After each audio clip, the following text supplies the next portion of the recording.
The Chicago River, where it flows through the city's industrial corridors, takes on a somber, melancholic beauty in the early days of November 2022.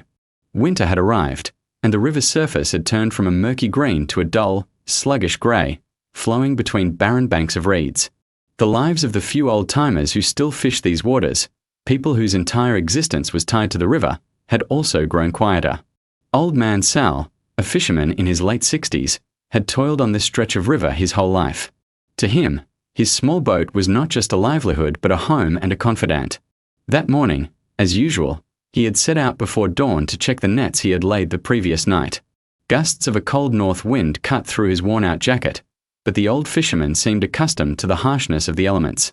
He sat in his boat, deftly untangling fish from the nets, a hand-rolled cigarette dangling from his lips, his gaze distant as he stared into the early morning mist. As he was paddling through an eddy near the bank, in a section that flowed past old industrial canals, Sal's eye was caught by a red object bobbing on the surface, tangled in a patch of water hyacinths. It was a travel suitcase, looking quite new and expensive. Against the grey river and desolate scenery, the suitcase's red colour stood out with unusual vibrancy. A jolt of excitement went through the old man. Riverfolk like him occasionally fished out valuable items people had accidentally dropped or thrown away. He thought his luck had turned. Maybe inside there were designer clothes, electronics, or even a large sum of money a thief had discarded. Sal eagerly paddled closer, his heart thumping. He used his boat hook to pull the suitcase towards the gunwale, but the moment his hand touched it, he knew something was wrong. The suitcase was unusually heavy, as if filled with cinder blocks. Using all the strength of a man who had wrestled with the river his whole life, he managed to heave it onto his small boat. The boat rocked violently from the extraordinary weight. Sal sat, breathing heavily, looking at the suitcase with a mixture of curiosity and excitement. Without hesitation, he placed his calloused hands on the zipper. It was not stuck. He pulled it a short way, and then an overpowering, disgusting stench shot straight up his nostrils. It was the unmistakable smell of death, the specific odor of a body in an advanced state of decomposition. The old man's excitement instantly turned to sheer horror. He staggered back, nearly falling overboard. His body began to shake, not from the cold, but from a primal fear. Trembling, he summoned his courage and pulled the zipper the rest of the way. The lid sprang open. What was inside made the lifelong fisherman let out a blood-curdling scream that tore through the quiet morning air. It was not clothes or money. Inside was the body of a woman, contorted into a crammed position, already beginning to bloat and deform. Most horrific of all, the victim's face had been slashed to ribbons, no longer recognizable as human. Sal was stunned. He frantically turned his boat and paddled with all his might toward the shore. The moment he docked, he leaped out and ran straight to the nearest police station, screaming in panic that there was a dead body in a suitcase in the river. The report from Old Man Sal sent shockwaves through the Chicago Police Department and was quickly escalated to the superintendent's office. Recognizing the extreme severity of the case, a major homicide task force was immediately established, led by Detective Marcus Gallo, an investigator renowned for his decisiveness in cracking complex cases. The scene, the makeshift dock where Sal had landed, was quickly cordoned off. The red suitcase, now lying on the small boat and emitting a potent smell of death, was carefully covered. Experts from the Illinois State Police Forensic Science Center were on the scene. Under Detective Gallo's direction, the suitcase was cautiously moved to a temporary tent for an initial examination. When the suitcase was opened once more, the sight inside still made even the most seasoned investigators shudder. The victim, a young woman, had been stuffed into the tight space. But the most horrifying part was the killer's cruelty. All 10 of the victim's fingertips had been severed, leaving only stark white bone. Her face had been completely destroyed by dozens of deep, crisscrossing gashes, turning it into a mangled mass of flesh. Detective Gallo observed, his face like ice, that the killer was professional and ruthless. He did not just want to kill her, he wanted to erase her existence entirely. Destroying the face and removing the fingerprints was the work of a calculated mind trying to hide a terrible secret. Inside the suitcase, besides the body and 2 bricks used as weights, there was no other evidence. No ID, no phone, no jewelry. The victim was a complete unknown, a nameless ghost who had drifted in from the river. The body was transported to the Cook County Medical Examiner's office for a more detailed analysis. The first and greatest challenge for the task force was to give the victim back her name. Without an identity, all investigative avenues would lead to a dead end. At the medical examiner's office, the initial findings only deepened the stalemate. The cause of death was determined to be mechanical asphyxiation, with signs of strangulation. The time of death was estimated to be 5 to 6 days prior, but identification remained a nearly insurmountable wall. Fingerprints were gone, and the face was severely mutilated. The case seemed to have hit a dead end from the start. The silence of the nameless victim was a challenge to the abilities of the entire task force. Detective Gallo knew that to solve this case, they first had to do the seemingly impossible. They had to give the victim back the face that had been stolen from her. Faced with a case where the victim had been almost completely erased, Detective Marcus Gallo knew that conventional methods would be fruitless. The killer had been meticulous, calculated to push the police into a maze with no exit. The investigation was starting from absolute zero. But the killer had underestimated the persistence of those who enforce the law. During a task force meeting, Detective Gallo said with a resolute voice that if the killer wanted to erase the victim's face, their job was to give it back to her. By any means necessary, they had to let the public know who she was. He believed that somewhere out there, someone was looking for this girl, waiting for news of her. A bold decision was made, one that represented a race against time and a challenge to the limits of forensic science. The victim's body became the focus of an extraordinary medical and forensic art project. At the Cook County Medical Examiner's office, the top experts began a task demanding extreme patience and precision. They decided to suture all the wounds on the victim's face. It was a unique surgery for the dead, an effort to restore dignity to a wrong soul. Under the bright white lights of the autopsy room, doctors spent dozens of hours reattaching every piece of flesh, every strip of skin that had been sliced apart. Over 500 stitches were used, transforming the destroyed face into a dense network of scars. But at the very least, the basic human contours were relatively restored. When the suturing was complete, forensic artists from the police department began their work. Using that foundation, combined with modern 3D facial reconstruction software, they created a portrait. They sketched the face of a young woman with an oval face, a high-bridged nose, and full lips. A sharp beauty, though in the drawing, her eyes were empty and held an indescribable sadness. With this reconstructed portrait in hand, the task force took an innovative investigative step. They released the photo, along with basic identifying information: female, approximately 20 to 25 years old, and a description of a few unique features, like a mole on her shoulder, on the official Chicago Police Department website and major social media platforms, calling for the public to provide information. Immediately, the Jane Doe in the Suitcase case created a storm on social media. Millions of shares and tens of thousands of comments expressed outrage at the killer's savage crime and sympathy for the victim. The information spread with lightning speed. Thousands of calls and messages flooded the task force's hotline. Most were trivial tips, but the investigators patiently sifted through every piece of information. Just one day after the information was posted, among the thousands of calls, one caught the attention of the officer on duty. The caller was a young woman, her voice trembling and choked with sobs. She said she saw the picture online and thought the woman was her best friend, Chloe Anderson. She had not been able to contact her for almost a week. She had called, texted, and gone to her apartment, but the door was locked. She thought Chloe had just gone on a trip, but now she was so scared. A ray of hope had finally appeared. The young woman was invited to police headquarters for an interview immediately. Her name was Jess, Chloe's best friend and the person who managed her social media accounts. In the interview room, Jess could not stop crying. Even looking at a scarred, reconstructed image, she recognized the unmistakable features of her best friend. She provided the police with the address of the apartment Chloe was renting and the contact information for Chloe's family in their hometown in Michigan. One team was immediately dispatched to Chloe's apartment in a luxury high-rise in Lincoln Park. The apartment was locked. After obtaining a search warrant, they breached the door. Inside, everything appeared normal, with no signs of a struggle. But Chloe's absence, along with the fact that her large, red travel suitcase was missing, further strengthened the investigators' belief. At the same time, another team was sent to Michigan to meet the victim's family and collect DNA samples.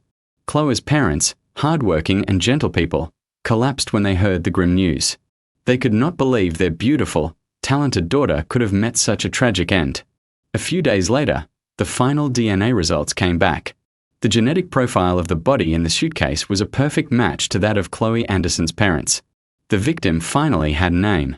The first and biggest mystery had been solved.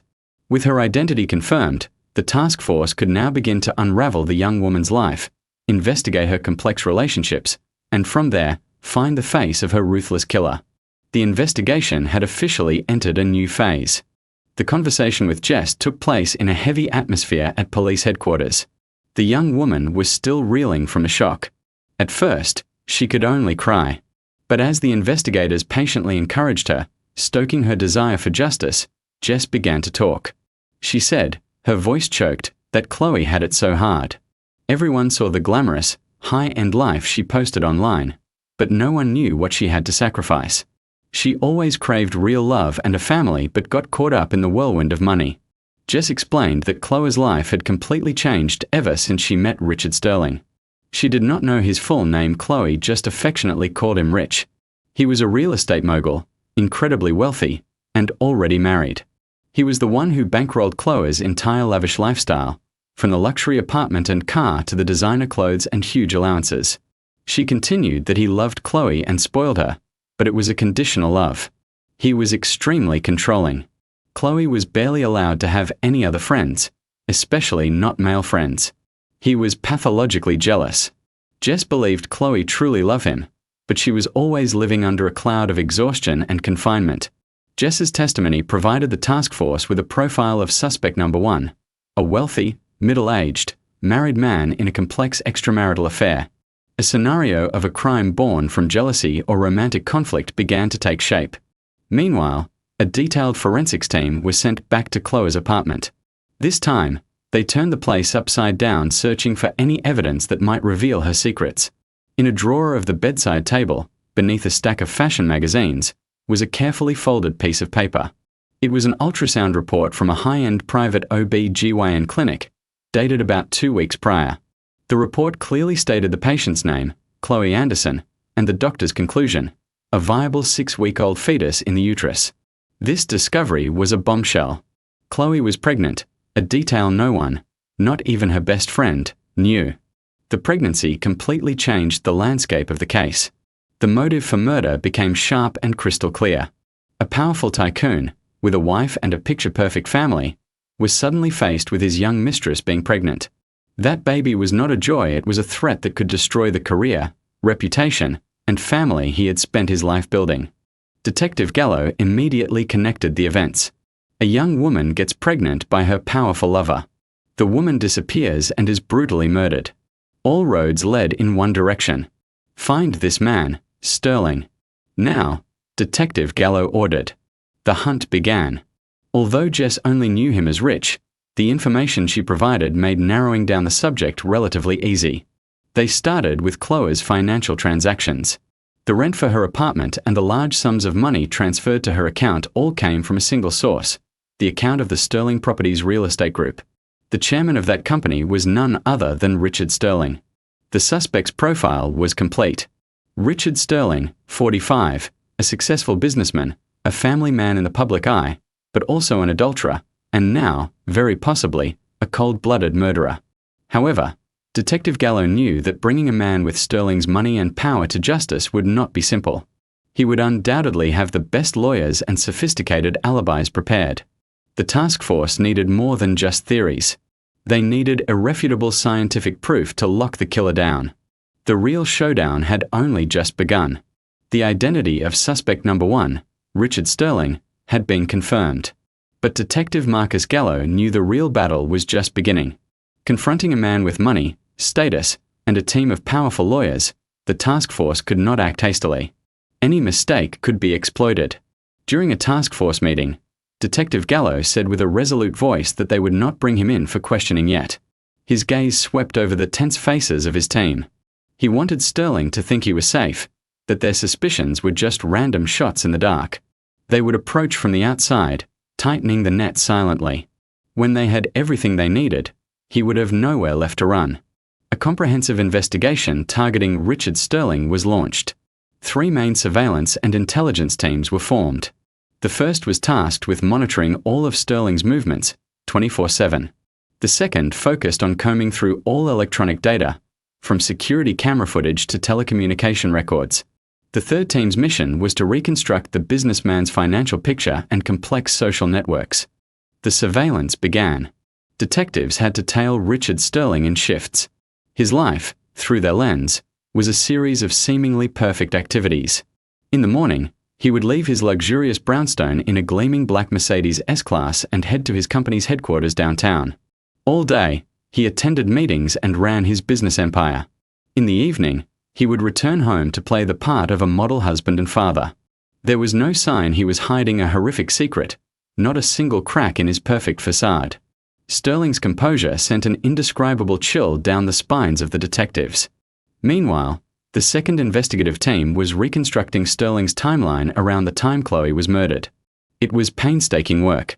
They had to collect and analyze hundreds of hours of video from security cameras. They started with the camera outside the gate of Sterling's mansion, and their persistence paid off. On the very night Chloe was determined to have died, the camera recorded his Mercedes leaving the house at 11 p.m. The car did not return until nearly 3 a.m. the next morning. Almost 4 hours unaccounted for in the middle of the night. This was more than enough time to commit the murder, dispose of the body, and clean up any traces. The alibi he would surely provide that he was home with his family was busted. Next was the telecommunication data. The court order to examine the call and text history between Sterling's and Chloe's phones also yielded results. The data painted a picture of their final, fiery argument, a series of back-and-forth text messages about the pregnancy and his offer of money for an abortion. The climax was a series of angry, threatening messages from Chloe, saying she would go public with everything. The last recorded message was from Sterling to Chloe that evening. "Fine. Stop making a scene. I'll come over tonight to talk." Everything fit together. Sterling had gone to Chloe's apartment that night. They had one last argument, and then Chloe was dead. But all of this was still circumstantial evidence. It proved Sterling had a motive and was near the scene, but it could not prove he personally killed her and disposed of the body. Detective Gallo needed a direct physical link between Sterling and the suitcase. He decided to make a bold move. Based on the evidence gathered, he successfully obtained an emergency warrant to search Richard Sterling's car. The search was executed by surprise. While Sterling was at his office, a team of officers arrived with the warrant. Sterling appeared shocked, then indignant, but could do nothing but comply, confident he had cleaned up everything perfectly. The luxury Mercedes was taken to the crime lab. On the surface, the car was spotless. The trunk, in particular, seemed to have been meticulously cleaned. But the experts knew that crime always leaves a trace invisible to the naked eye. In a darkened laboratory, a UV light was switched on. The room was bathed in an eerie blue glow. And there, on the trunk's carpet lining, a few faint smudges appeared, signs of blood that had been wiped away but not entirely removed. A small sample was cut out and sent for DNA analysis. The entire task force held its breath, waiting. This was the decisive blow. If this blood sample belonged to Chloe Anderson, Richard Sterling's fate would be sealed. The results came back faster than expected. The DNA profile from the bloodstain was a perfect match to the DNA of the victim, Chloe Anderson. The final link had been found. Detective Gallo placed the lab report on his desk. He now had everything he needed: the motive, the broken alibi, the communication history, and irrefutable scientific evidence. The net was perfectly tightened. He picked up the phone, his voice steady. "Issue a summons for Richard Sterling to report to the department for questioning." The summons was delivered to Richard Sterling on a weekday afternoon in his luxurious office. Sterling received the document, his expression unchanging. He merely frowned slightly, as if bothered by a trivial procedure. A fleeting chill ran down his spine, but the confidence built from years of wealth and power quickly extinguished it. He believed no one could touch him and that he had flawlessly erased every trace. In his mind, this meeting would be nothing more than a chat. He told his assistant to get the car ready and call his lawyer, Mr. Miller, telling him he had a small matter to discuss with the police. The next day, Richard Sterling, accompanied by his high-profile lawyer, arrived at CID headquarters. His gleaming black Mercedes parked out front, a stark contrast to the simple service vehicles. He walked into the interrogation room with an air of composure, his designer suit perfectly pressed. The interrogation began. Detective Marcus Gallo sat opposite him, his sharp gaze cutting straight to the point, asking about his relationship with Ms. Chloe Anderson. Sterling replied calmly, as rehearsed, that they were acquainted and that he had helped her out a bit financially. Detective Gallo smirked. Just financial help? He stated they had evidence that their relationship was much deeper, that Sterling was the one who rented her apartment and provided her with tens of thousands of dollars every month. Sterling paused, glanced at his lawyer, then nodded. He admitted they were in a romantic relationship but called it a private matter and asked what it had to do with her disappearance. Gallo said it had everything to do with it and asked if Sterling knew she was pregnant before she disappeared. A muscle twitched in Sterling's jaw, but he quickly regained his composure. He claimed he had no idea and that they had broken up some time before that. When asked if it was an amicable breakup, he affirmed without hesitation. Detective Gallo did not argue. He signaled to an officer, and a large screen lit up, displaying a series of extracted text messages. "Read them," Gallo said. "These are the last messages between you two. She informs you she's pregnant. You offer her $100,000 for an abortion. She refuses and threatens to expose everything. Does that sound like an amicable breakup to you, Mr. Sterling?" Seeing the messages, Sterling began to sweat. His lawyer signaled for him to remain silent, but his confidence was clearly shaken. Without giving him time to recover, Detective Gallo launched his next attack. The security camera footage played on the screen, the Mercedes leaving his mansion after 11 p.m. and returning close to 3 a.m. He asked where Sterling had gone during those 4 unaccounted for hours, since he had told his wife he was home all night.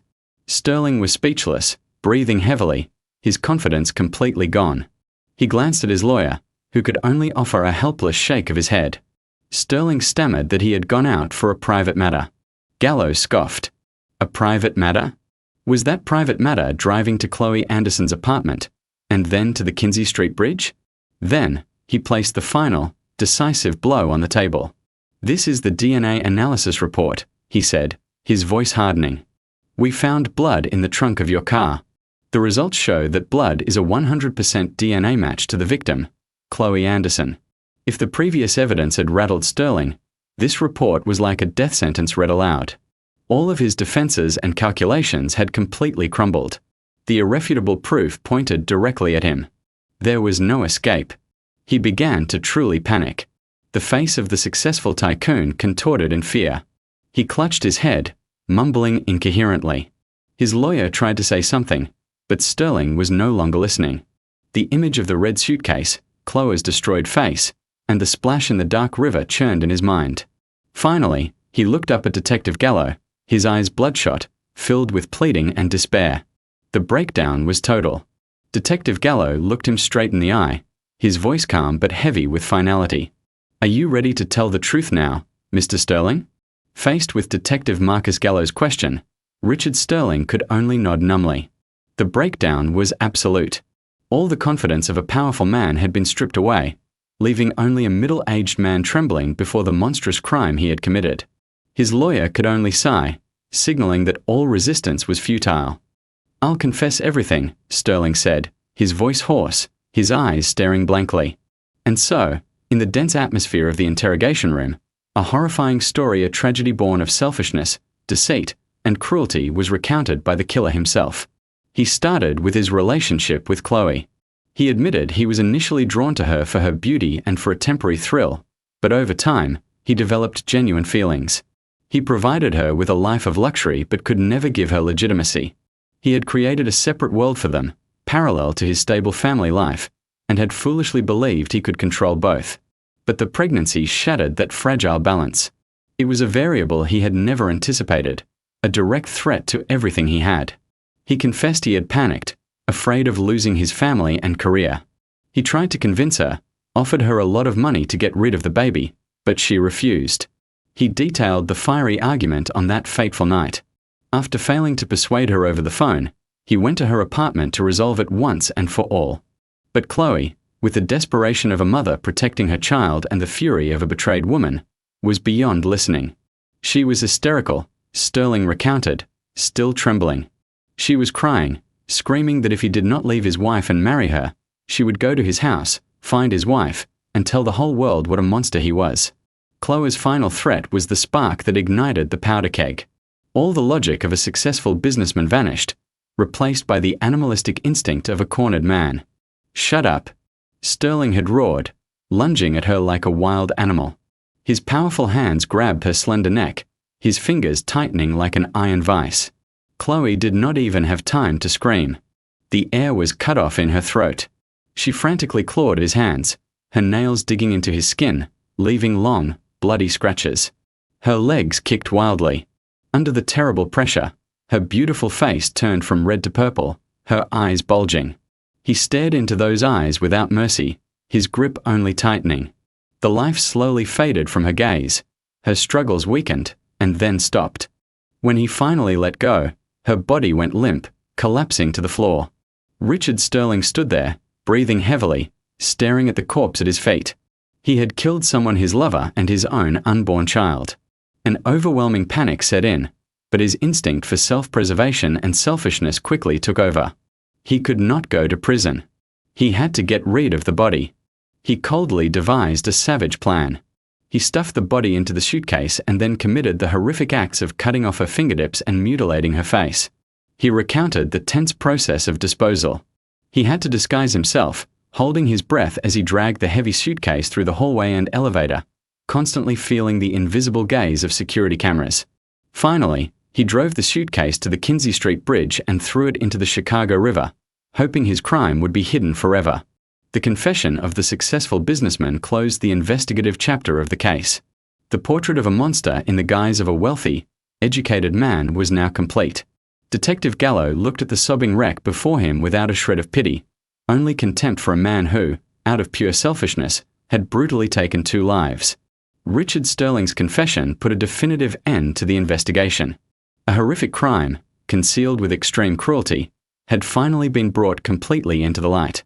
With irrefutable evidence and the killer's own words, the Cook County State's Attorney's Office quickly completed the indictment, charging Richard Sterling with first-degree murder, with aggravating factors of the crime being exceptionally brutal and committed in a cold, calculated, and premeditated manner.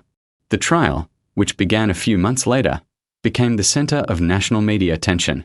The Jane Doe in the Suitcase case, with its elements of a glamorous influencer world, complex relationships, and a tragic end, captured intense public interest. Hundreds of citizens and reporters packed the area around the Cook County Courthouse. All wanted to witness justice being served to the mogul-turned-monster.